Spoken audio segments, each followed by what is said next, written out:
So, welcome to Ruin. Gina here with my amazing friends Scott and Marcy. So excited to have you both on today.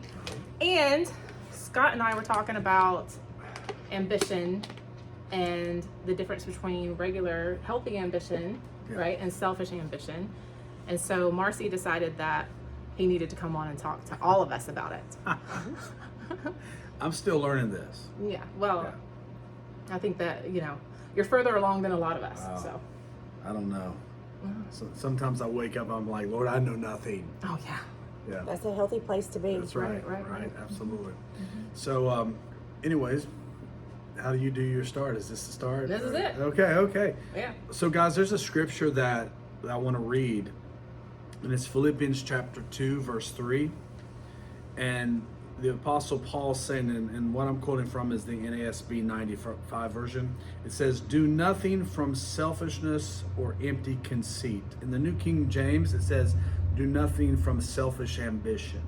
Do nothing from selfishness or empty conceit, but with humility of mind, regard one another as more important than yourselves." So, in a nutshell, selfish ambition is empty conceit and it's full of self. Whereas I think sometimes us in the church is when you start walking with the Lord, you get confused of what healthy ambition is and you're scared to do anything. And like you were saying earlier, some of the things that you've thought in the past is, I don't want to get ahead of the Lord. I don't want to miss the Lord, or I don't want to be in selfish ambition. But the fact that you're not in selfish ambition is the fact that you're aware that that's not always could be an aspect. Right. Yeah, that's such a good way to look at it because, I didn't realize how much I had thrown away all of ambition. Right. Yeah. A lot of people do. And it's just fear. Yeah. And that's the thing. Let's just explain in a nutshell what the difference is. Ambition versus selfish ambition. Ambition in itself is not bad at all. It's actually something that every single person should have healthy ambition. Why is that? Because ambition is looking forward to making things better for people, others.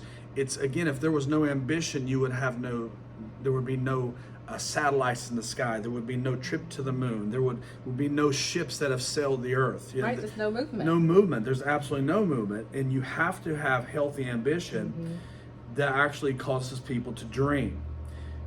But the difference between selfish ambition versus healthy ambition is selfish ambition will only be focusing on accomplishing things for the personal gain of themselves. It's so different from regular ambition, because regular ambition, it's never one-dimensional. Regular ambition always involves the mutual benefit of a people, that's so good. a tribe, a family. It's always thinking about, just like Philippians 2:3 here, it says, "Do nothing from selfishness or empty conceit, but with humility of mind, regarding one another as more important than yourselves." When you are healthy, when you have healthy ambition, you don't think of yourself more important. You think of the cause. You think of the vision. You think of the mission. And I think this is sometimes people who have selfish ambition versus healthy ambition, is the difference is they're not vision focused, they're solely focused. Vision focused. Oh, I'm sorry. They're solely focused. I'm sorry. Vision focused. Oh, I'm sorry. Trying to make it better. That's so good though, because I really felt like when I got into real estate, one of the issues that I had was I couldn't generate something on my own. It felt like there was no life in it, because it was just like I was looking at it to prosper me, right? And Marcy and I talked about, like, one of the reasons I switched brokerages is because I needed community. Yeah. I needed it to be to the benefit of more than just myself, or it wasn't in me to do it. Right. And like, I didn't recognize that at the time, but that's what you're saying. Yeah. Yeah. Yeah. You know, anytime that you're in a place of selfish ambition is, again, you have a push to conquer and a push to accomplish only to make yourself seem validated. Right. And so it's subtle though. I've vacillated in back and forth for that many times over the past 30 some years of ministry, is because people in selfish ambition, the only way you're going to know you're in it is when people that you're in relationship call you out. Yes, that's so good. So the opposite of selfish ambition, hearing what you're saying, is a servant's heart. Yes. Oh, that's good. Like doing everything from the perspective of serving other people. Right. Take, for instance, like cleaning the church. Let's just Oh. take that. So if you're cleaning the church because you want to be known for the best cleaner, Right. then that would be selfish ambition. Or However, children's, if you're coming in to clean the church because you want everybody to come in and have a clean, Right. free atmosphere of clutter, Right. and your focus is making things better for those around you, that's correct ambition. Right. So godly ambition is actually servanthood. Right. That sounds like Stella. It does sound like Stella. Yeah. It That's absolutely right. sounds like Stella. Yeah, she's totally true. It is. Whereas selfish ambition would be to hear your own accolades. Right. Right. Right. Yeah, that's good. Well, that's actually, you see that in church. That's why you have people, how can I say this? Church hop. Yeah. Okay, because the reason they church hop, as we call it, it's because their number one concern is, I'm not being used. And like, listen to Okay. it. Like, do Yeah. we really want to be used? Right, right. I'm not being used. Yeah. So what happens is I need to find a place that my selfish ambition can thrive. But that's what selfish ambition does. It uses you. Right. Like, you don't realize it, but you're not producing any fruit. There's no life in it. You're just being used. Right. And not by anything good. So healthy ambition. Let's Yes. talk about this, because this is one thing that I think is kind of lacking a lot in the church. Healthy ambition. It's also lacking in a lot of our young men today. And the reason I can say this is because, again, I speak to men's ministry, and I also over the years counseled lots of people, and me and Marcy have counseled a lot of people and pastoring people. Is we're seeing, even in the generations, we're seeing a lot of young men today that have no ambition at all. And it's accepted. It's acceptable. When I say ambition, no ambition, is they are comfortable with not striving to go further. They're comfortable, just let me just stay on the sidelines, and let me just, how can we use it? I'll just stay in my parents' basement for the rest of my life. Their healthy ambition is actually what causes someone to get out of a comfort zone to actually help benefit and change the world. So again, healthy ambition in a church setting should be this. Every ministry that's here, every ministry that's at your church where you're at, can you imagine if everybody had such a healthy fear of the Lord and a healthy ambition that every single ministry never lacked? Right. Because that ministry is like, this is the ambition was, I'm going to worship God so amazing. I want to worship the Lord and serve Him in such an amazing way that I'm going to do this with ministry. But let's face it, most churches have such a hard time finding volunteers because what we've created. Now, I'm telling you, this is my perspective. I might completely miss it, and you can tell me if I'm wrong. But I believe that we've created a consumer-based Christianity, that people come to church to be entertained, and I come to receive instead of to give. And true ambition is not about receiving. True healthy ambition is about, I'm coming to give away. Yeah. I'm coming to pour out. Yeah. And one of the things I found, Gina and Marcy, is this: when someone who's trapped in selfish ambition gets around healthy ambition, they get absolutely offended. Yeah. Someone trapped in selfish ambition will get offended with someone who has healthy ambition. Why do you think that is? I have my thoughts. I want to hear your thoughts. Yeah. Go ahead. Well, you know, I think that anytime a counterfeit sees the real thing, Oh, come on, somebody. it gets offended. Yeah. You know, because it knows it's an imposter. Yeah. Like, so even if you, and we were talking about how sometimes people don't recognize that they're in selfish ambition, which I fully agree with, but at the same time, it's not until you see someone in healthy ambition that you recognize your selfishness. Yeah. Right? And so the first thing that does is that it offends you. Yeah. And then hopefully you take that to the Lord, and the Lord's able to show you your own heart and how you have not been operating in love, but you've been operating in self. Yeah.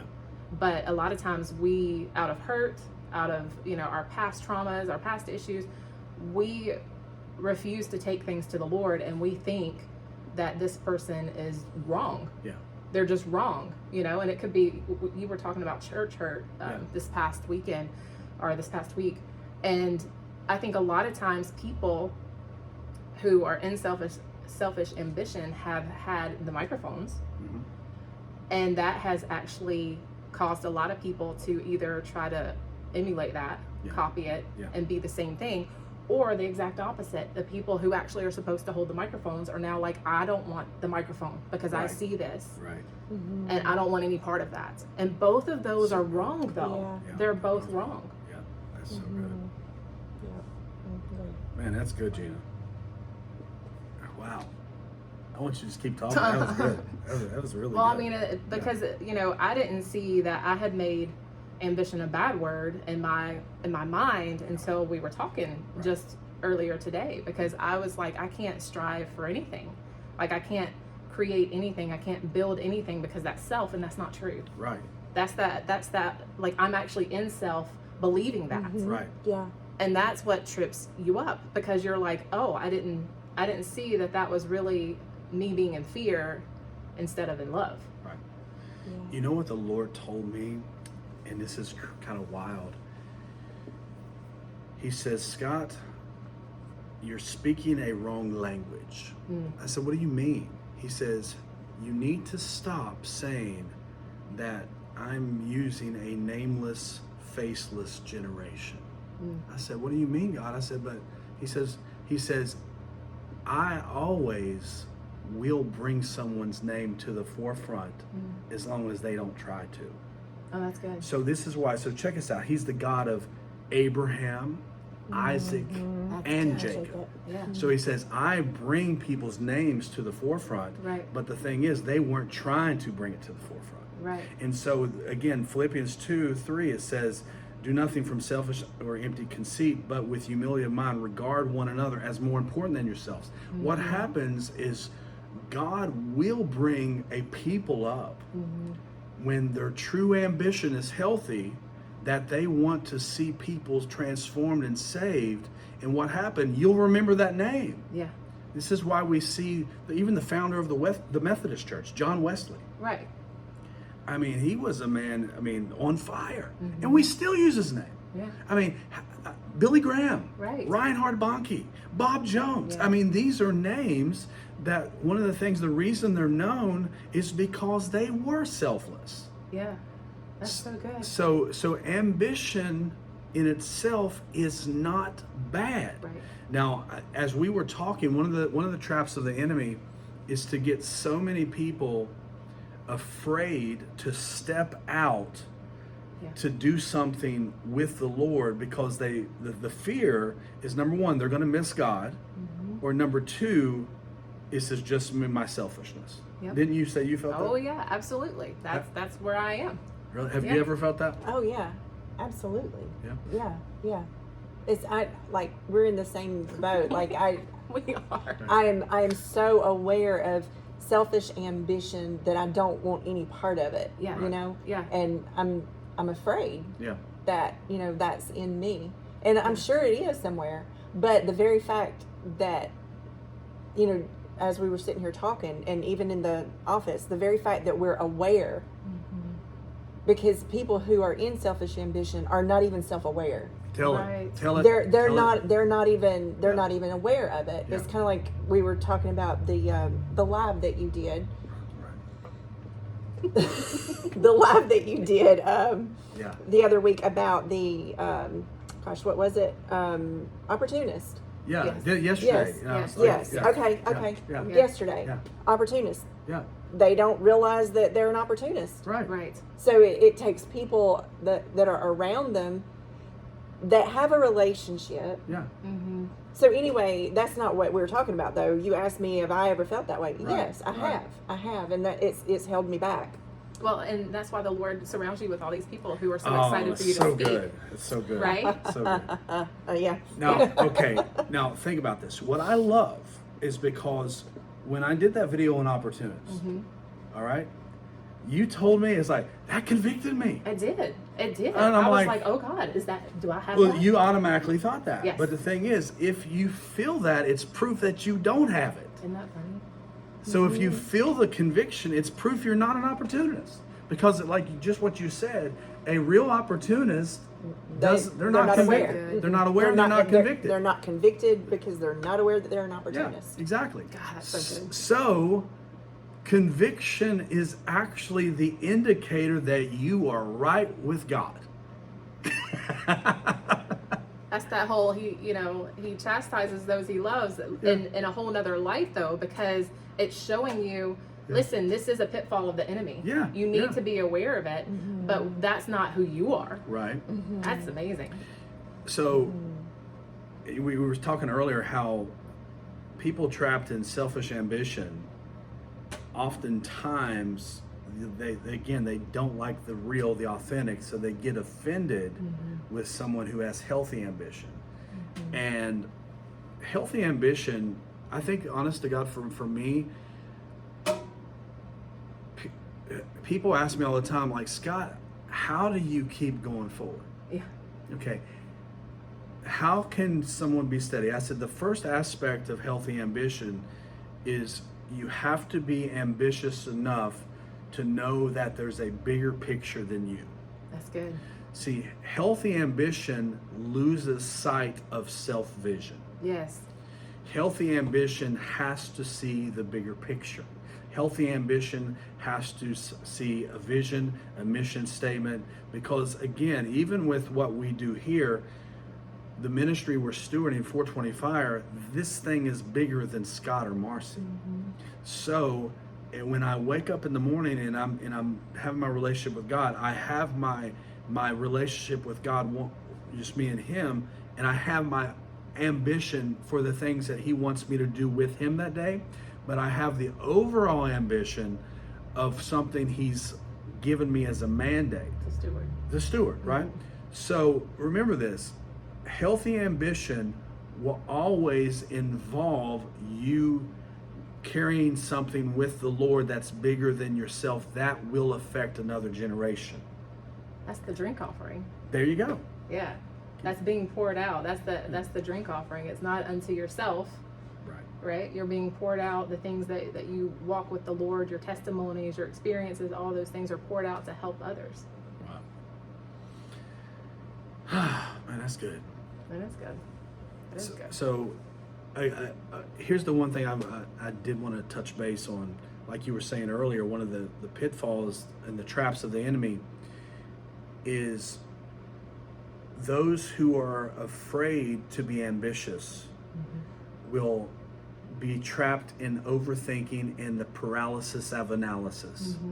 And what happens, because you get trapped in the paralysis of analysis, you never step out and do something with the Lord, because number one, you feel I don't want to miss God. Number two, I don't want to be in selfish ambition, right? So this is one thing I was telling you guys in the office. I learned this from Graham Cook, and when I got this from him, it completely changed my thinking. And it was so simple, but I've learned over the course of time, I've tried to my best to walk this out, and I still learn, because even when I make mistakes, they're not mistakes if you learn. Right. And one of the things he said with this, he said, you have radical permission to live from the green light. Go until the Lord tells you to stop. Mm-hmm. So if you're in that focus, okay, I'm going to have healthy ambition. I'm going to go forward. And what will happen is, if my heart is pure and everything I'm doing is for the benefit of others more than myself. I'm not saying it shouldn't benefit you. There will always be a benefit of you will reap from what you've sown. Mm-hmm. But if your focus is like the whole reason you're doing a podcast. Right. Well, the podcast shouldn't be, we said this, it's not for Gina's name to get out there. Right. The podcast is actually to help people to understand who the Lord is. Right. The same thing, even when we minister, we do a reel or we do a live, it's to transform people. But the benefit of it is it also transforms you in freeing people, right? So if you're living from the green light, that means as you're going forward, you're not in the paralysis of analysis. You're just doing your best to follow the Lord. And what happens if your heart is pure and he doesn't want you to do something, believe it or not, he'll shut it down. Yeah. And that happened to you, didn't it? Yeah, it did. It was such a good job. I was so excited to make money. Well, tell that story, because that's pretty wild, So I think this was September of last year. Mm-hmm. I had been feeling like I needed to do something. I homeschooled for a long time, and so that was what I was doing, but that has come to an end, and so all of that stuff was drying up, and I felt like I had nothing to do, and I don't do well with doing nothing. And so this job opportunity came up. I was super excited about it, went and met with everybody, and prayed about it. Did not talk to Scott about it. Why didn't you? I wonder. Well, looking back, I think I realized that it wasn't really the Lord. It was just me trying to do something. Yeah.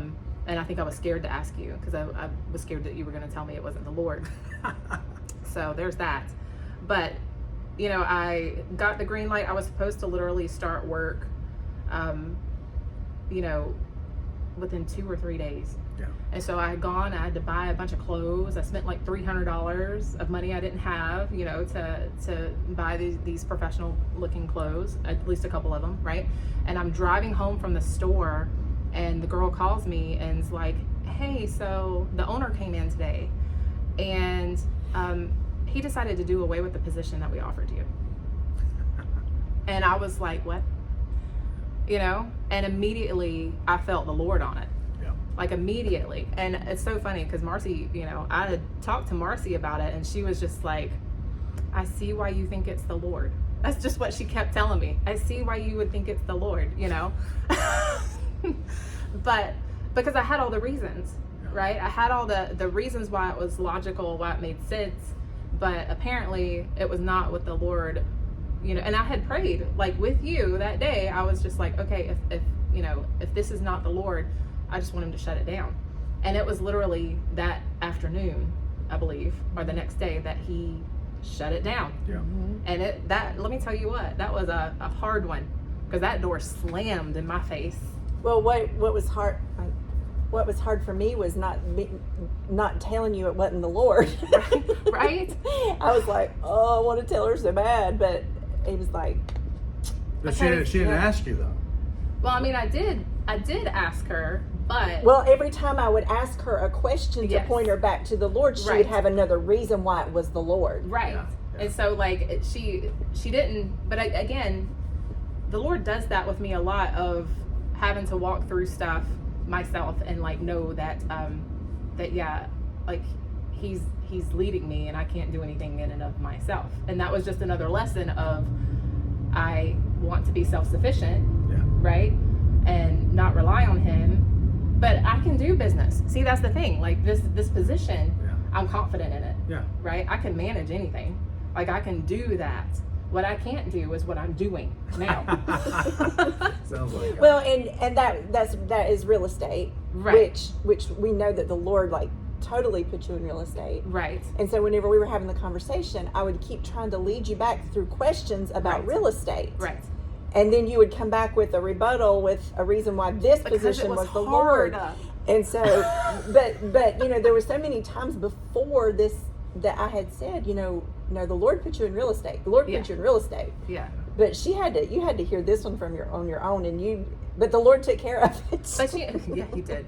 But you know, I do think, going back to what you were saying about, you know, that analysis paralysis bit, like, a lot of us self-sabotage. all the time. And so I was trying to take what was easier. Yeah. Because again, that was an easier process for me. That would have been an easier thing. I could have just plugged in and just lived there forever. See, if you would have, the reason you were avoiding asking me, because your spirit already knew. Okay, so here's the thing. Most people, if you are being tempted with selfish ambition,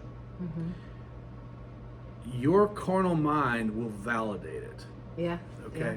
The carnal mind will validate it, but the only way that you'll truly know that you're in it is when the people that you're doing life with will be honest to say, hey, Right. this isn't the Lord. Right. Okay? So what you were doing is, I've got to do this, got to make it happen, but it was actually selfish ambition. It was for Right. self. Right. Okay? Well, and even though you were justifying it. Right, because I was like, oh, well, you know, my husband supported me for so long. I want to take on and help him with his burden. Well, the Lord wasn't asking me to do that then. Right. And the thing is, that's how selfish ambition is so different from regular ambition. Yeah. Now, here's the crazy thing. We were talking earlier, is this is why every single one of you listening to this podcast, every single person, you need your people. Yes. You need the people you do life with. Yes. And the reason be is because we all have blind spots, right? Yeah. And so here I was talking to the Lord, and I said, God, I said, it's so easy for me to hear your voice for other people. Right. But it's challenging for me to hear it for me. And the Lord spoke to me. He says, Scott, that's how I keep you out of selfish ambition. That's so good. He says, because the thing is, the reason why you're not hearing it as clear for yourself is because you're not supposed to. Yeah. Now, that's what messed me up. I said, what are you talking about? He says, I am actually, the reason I put people in your life is because they will hear me better for you than you will hear you better for you. This is why you have to learn how to walk together. Why do you think God has us seated together in heavenly places? Mm-hmm. We're seated together is because our spirits are communicating to each other. Mm-hmm. That's why we're together. That's why we're in heavenly places together, so we can actually talk to each other and be able to hear God. So this is why me and Marcy, we hear the Lord for you. Right. Okay, you should hear the Lord for us. Right. It's like people we're in relationship with, Brad, or like even Kavika or Daryl, or people like that we're connected with. We all should learn how to hear the Lord for one another. But the reason why people in selfish ambition have such a hard time is because they don't want to do relationship long enough with somebody, because they will leave fellowships, they will leave community, and I guarantee you they will only stay a year, 2 years, and they're just constantly flip-flopping. They're constantly going somewhere, and what's happening, their lives are usually chaotic and in turmoil all the time because they will not listen to the voice of God through the people that He's placed in their path. Like, listening to you, just, you know, it just clicked in my mind. This is why we're supposed to submit to one another in love. Yes. Bingo. Submit to one another. Yes. Right? Because you're all supposed to tell each other what the Lord's saying. Oh, that just messes me up. Right? It's just a whole nother layer, a whole nother perspective. Like, So I'm not in submission.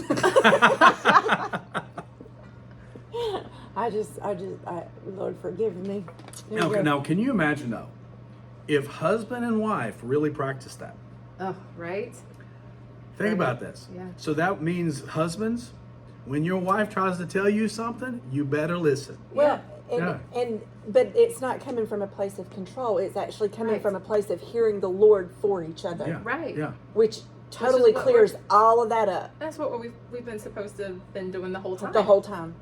We've It's not control. No. It's not manipulation. No. It's not degrading and trying to keep a woman under a man or a man under a woman. Right. It is literally hearing the Lord's heart for each other. Right. So can you imagine if I honestly said, I hear the Lord, but Marcy hears the Lord better for me? That would be crazy.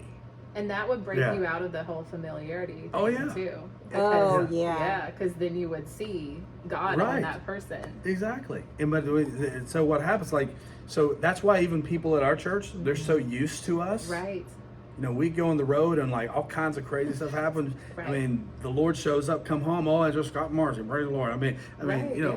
but it just shows you wherever there's familiarity, there is a lack of honor. And in reality, a lack of honor is the ultimate selfish ambition. Yes. Whew. That just wrapped up nicely, didn't it? Nice little bow of conviction right there. Yep. Man, that's good. So Marcy hears the Lord for me, and I hear for the Lord for you. Now, obviously, when you're making a joint decision, Yeah. you're both, the Lord oftentimes, the Lord will speak to you both, but then oftentimes He'll confirm it through people that you're in relationship with as well. Yeah, that's good. Yeah. I mean, it's really a place of, when the Lord told me, He says, Scott, I will, that we all prophesy in part. Yeah. So that means who you're doing life with, when you look at them, that's the Lord. That right there will mess up anybody. Right.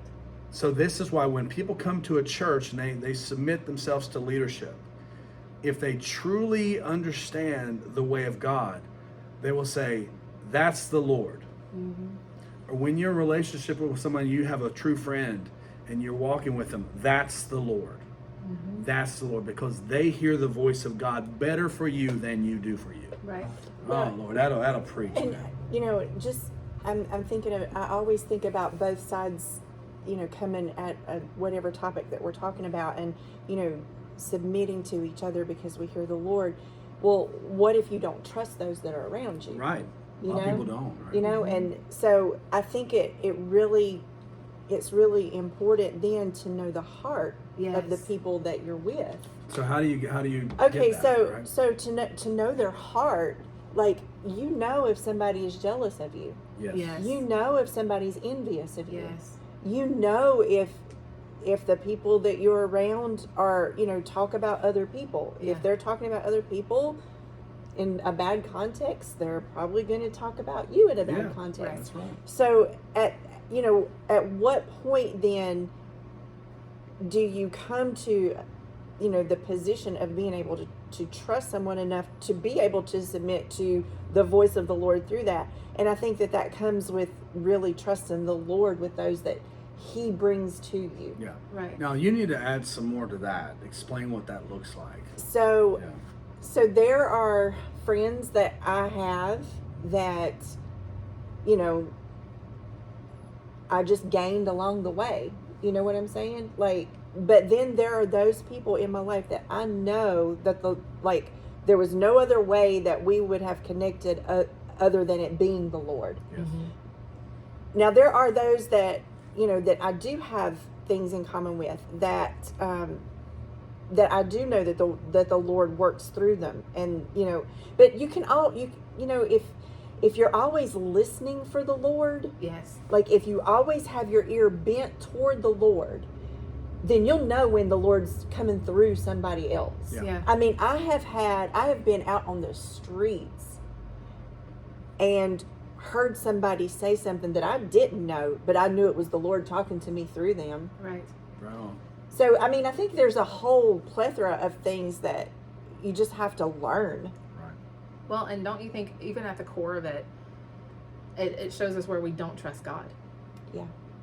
Totally. If we're trying to protect ourselves, right? If we're trying to judge our relationships even, right? It's showing that we're not trusting the Lord, because He brings people into our lives, Yeah. And like you said, there's different layers of that. There's acquaintances, there's friends, and then there's those that are committed to you and will walk with you, you know, and it doesn't matter which relationship it is. You can catch Jesus in all of them. Oh, absolutely. Absolutely. So I think it really goes back to knowing the Spirit of the Lord. Yes. Right. Yeah. So that you can catch him when he comes, regardless of who he comes through. Right. That's so good. Mhm. Yeah.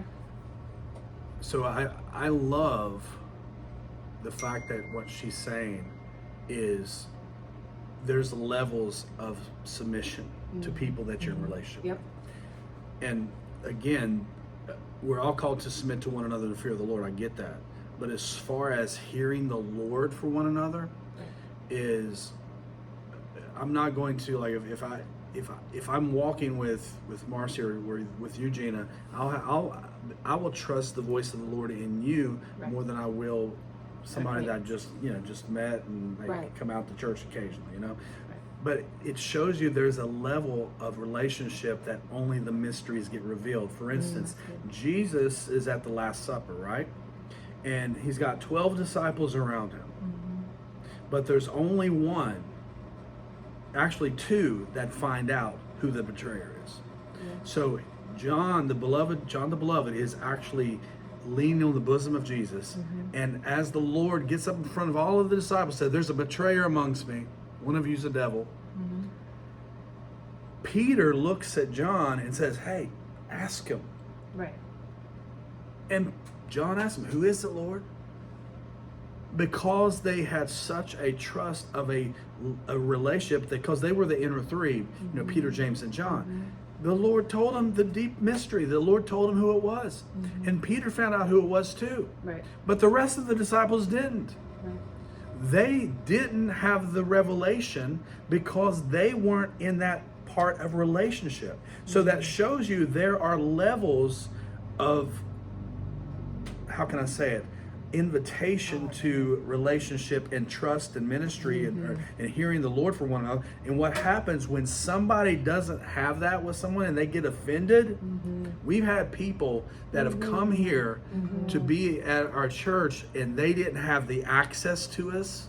They got offended and left. Yeah.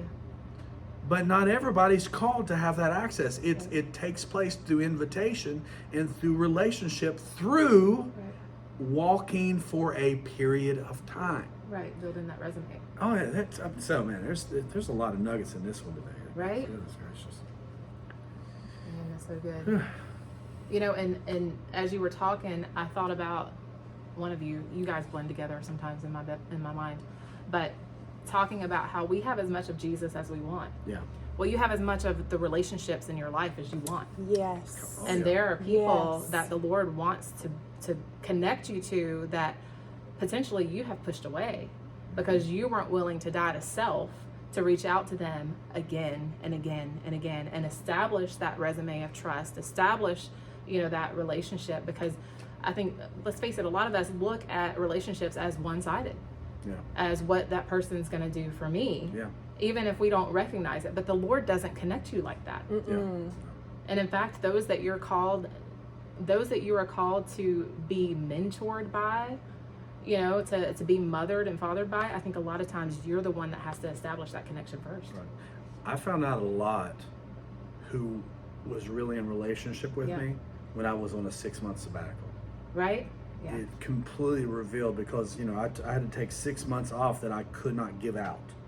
6 months that I literally had to receive. And what's crazy is we had people walk away during this time of my complete vulnerability. And that just goes to show you is the Lord, the intention of God is to bring relationships to you always. Any divine inspired relationship is never one-sided. Right. It's never one-sided. Right. It's always a mutual benefit.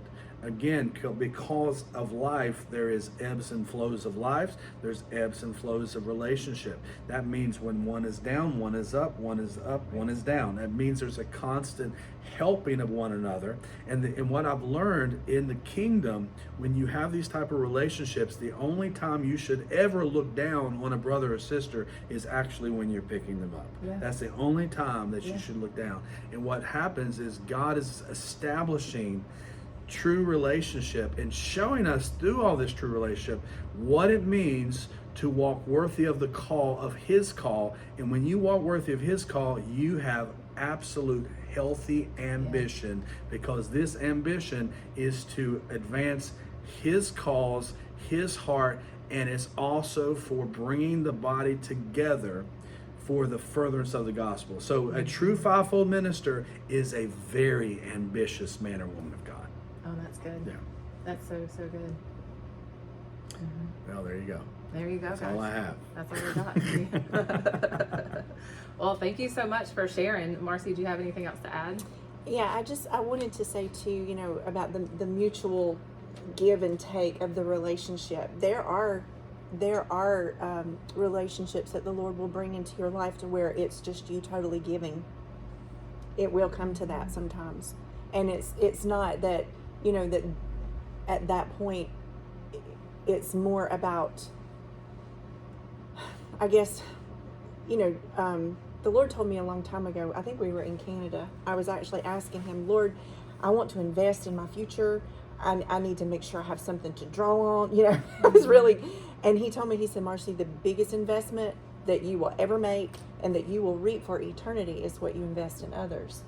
And so at that point, I realized that even though, yes, there are those relationships that are going to come that will be of mutual benefit, and it's important that we have those, it's as equally important that we have those relationships to where we are giving, because that not only helps to bring them up and to rear them up, to grow them up, it also helps us to be conformed more to Jesus's image.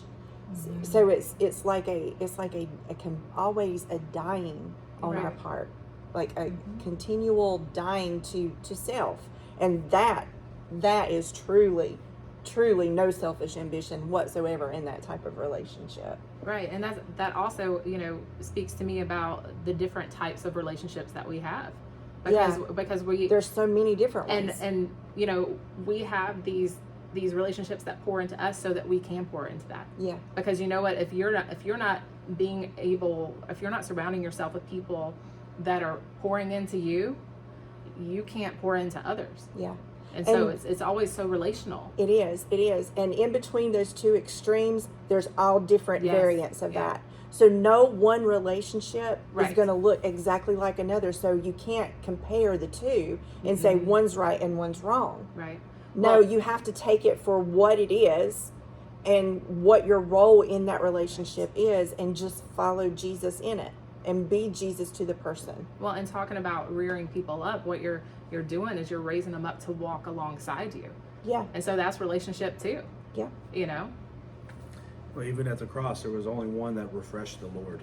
Yes. That's good. Yeah. Mm-hmm. So even though Peter had that access to God, he actually abandoned the Lord, and John was the only one that refreshed him. Yeah. So again, just like she's saying, what I was saying is, there is mutual relationship of mutual benefit, but it's not always what you think the benefit is. Oh, that's right. So the mutual benefit is sometimes in you having to serve more. Yeah. The mutual benefit is you having to die more. Yeah. And so here is the disciples, is not everybody had that access to the Lord, like Peter, James, and John, but the only one who actually went all the way to refresh the Lord and take the only burden the Lord had left. The only burden the Lord had left was the care of his mother. Mm-hmm. And so, because he was the oldest son, he had to give away that care, and he gave it to the disciple that walked with him all the way to the cross. And so that's, again, what we're learning about relationship is we don't know anything other than the fact that we're trying to love each other. That's right. And then Jesus appeared on the shore to pour back into Peter, because Peter had to be restored. Yep. Yeah. So it's it's not like it's all of the above. Well, so don't judge your relationships. No. But you see the ambition. Ambition is what, because Peter, James, and John wanted to sit, with him in heaven, which they already were, right? Yeah. But ambition brought them to the Lord, but it's love that kept John there. Yeah. Because his heart was no longer for himself, but for the one that he loves. Yes. So we could go on a whole sermon series, right? So James and John, they had healthy and selfish ambition. Yes. Their selfish ambition wanted to kill an entire village. Right. Their selfish ambition, hey, I want to be at your right hand. But at the same token, is they were two brothers that were part of the inner circle, and only Peter was part of the inner circle. Peter's brother Andrew got left out. I mean, I wonder if he ever got upset about that. I mean, you see Peter walking off, James and John, but here's Andrew. He's not. Right. Oh, Lord's faithful. But Andrew's relationship with the Lord, he still had a relationship. He still had a relationship. He still had. So you It's can't. not a role to play. And you still can't compare any one relationship to another, Right. because two individuals are so completely unique, and so the dynamic of them coming together in a relationship will also be very unique. Well, even in our lives, right? Yeah. It's like people have different access to us. Right. Even within 425. Right. And you can feel their temptation. Yeah.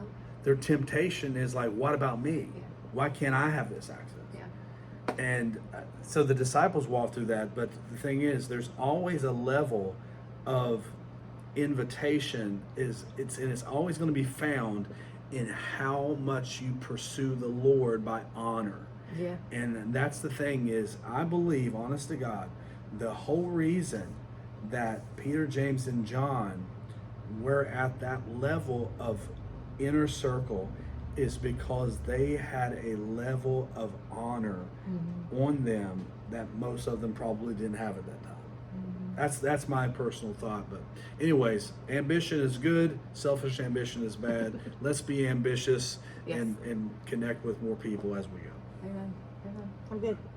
Well, thank you guys for tuning in. We really appreciate Scott and Marcy for all of their wisdom and discerning and lessons that they've learned and lived, and that they come on here and they share it with us. It's such a blessing. Like, the people that learn from you guys are going to be able to go so much further than you, because you're so open and honest and transparent with what all you've been through, and it needs to be heard. And I'm so thankful that you guys choose to do that on my little bitty podcast sometimes. So thank you all for tuning in, and we'll see you next time.